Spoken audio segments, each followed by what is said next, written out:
Hi people, how are you? First of all, sorry if the lighting isn't all that great, but yeah, it's raining outside, which is very good because we are lacking water.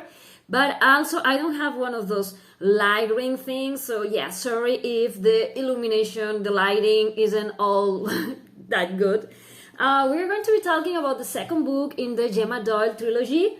I love it. I mean, it's Rebel Angels, as you can see, by Libba Bray.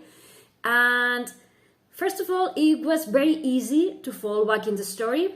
For me, it has been like several months since I read the first one. So I was, I was thinking, will I be able to remember everything that went on in the first book?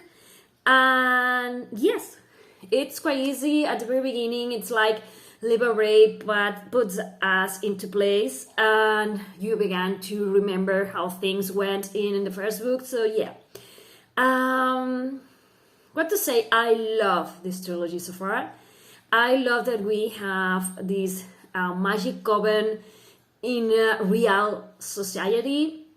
I love that we have these three girls who are enjoying life like it could be happening right now. You know what I mean?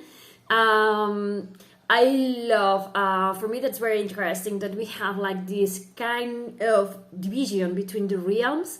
That's the place where Gemma can travel to and can bring her friends with, and the real world where they go to school and where they begin to discover things about the coven, about the order, about the different organizations that they are, and also about themselves.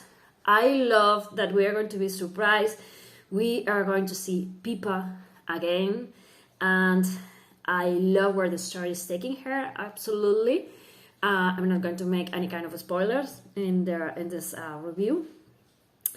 And yeah, I want to say a lot of things about this book, but I don't want to make any kind of spoiler. So yeah, as I was saying, we are going to be traveling back to the realms. It looks like Gemma is going to have to find this temple. It's in hiding. It's going to be like the main topic of this book, finding this temple and binding the magic of it. So, the bad guys can take advantage of the powers it has. And loyalties are going to be tested between the three friends, and also between people they thought they could trust and people who are not looking so good in this book. I love that we are going to be meeting new characters, and I am so happy that I guessed right about them. And yeah, I'm not sure my review is making sense. Lately, it's like I want to talk about books and I'm unsure if I'm making sense when I'm doing so. Yeah, not a good look for a reviewer. Yeah, I mean, let's begin again. What I do love about this book, I mean, the story is amazing, and I'm not going to be talking very much about the story because I want you to be surprised, and I don't want to make any spoiler for people who are maybe picking at the overall story. People who may not have read the first one, I don't want to spoil anything. But for me, the best part of this book is the story is amazing. It's very solid, and I love that we have this main character who has no parents. Well, she has no mother, but he has a parent. But her father is victim of addiction, and it's not really a father. And I kind of love that we have this other character who she really is an orphan.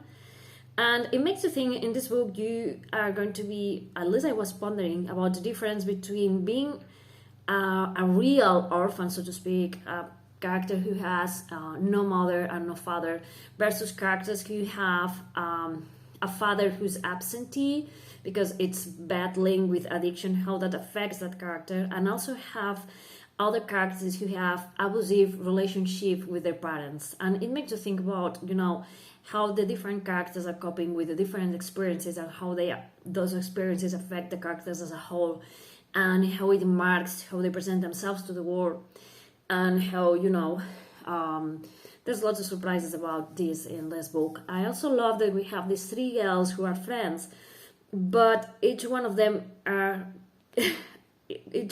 is very different than the other ones.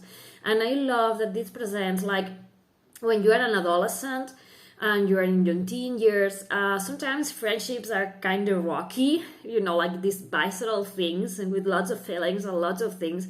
And I love that we have this representation of not exactly a perfect relationship, but a real one. You have Gemma, that it's like this powerful magician, this powerful witch, if I may.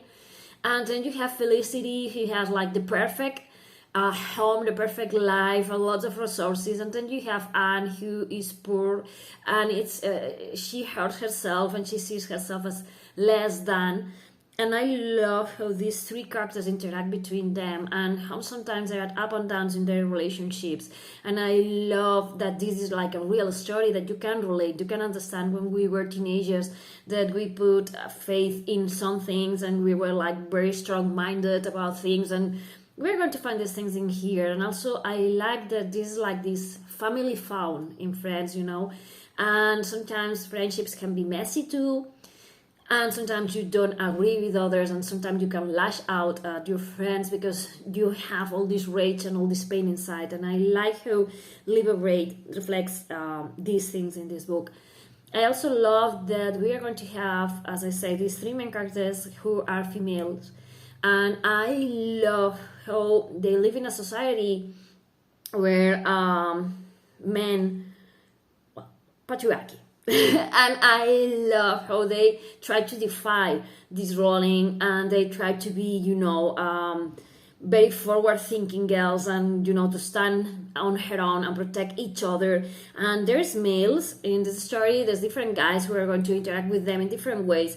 And I love that there are times in which the guys are like, I can help you, but, ultimately, everything falls in the hand of the girls, and I think that's just amazing. I'm not explaining that in the best way, I am. Yeah, but I mean, I love that we have female warriors who accept the friendship of vice, obviously, and they know, like, I can trust you, we can work together, but I want to be the one calling the shots because this is my life, this is my story, and I want to get to be the one deciding what to do or what not to do. And I love that the guys in this story respect that. Not all of them, but this is some kind of criticism to the society that they had, we have yet. Yeah, I know. And yeah, I'm I'm going to stop here because I feel like I'm not doing this book justice. But if you like Victorian settings, kind of gothic, if you like witch characters, if you like unexpected twists, if you like female friendships, if you like family found, if you love amazing stories, if you want to travel to other realms where you can find any sort of mythical creatures, where no one is what it seems, where friendships are tested and put to the limit, and where situations sometimes escape your control and you have to, to stop, regroup, think, and get back to it, where the main characters are not always doing the right thing. Sometimes they stumble, they fall, they get up and try again. This one is going to be amazing. If you love Libba Bray, you're going to love these books. If you haven't read anything by her, I think that you are also going to love these books. So thank you for watching, and sorry for the messy reviews. Bye.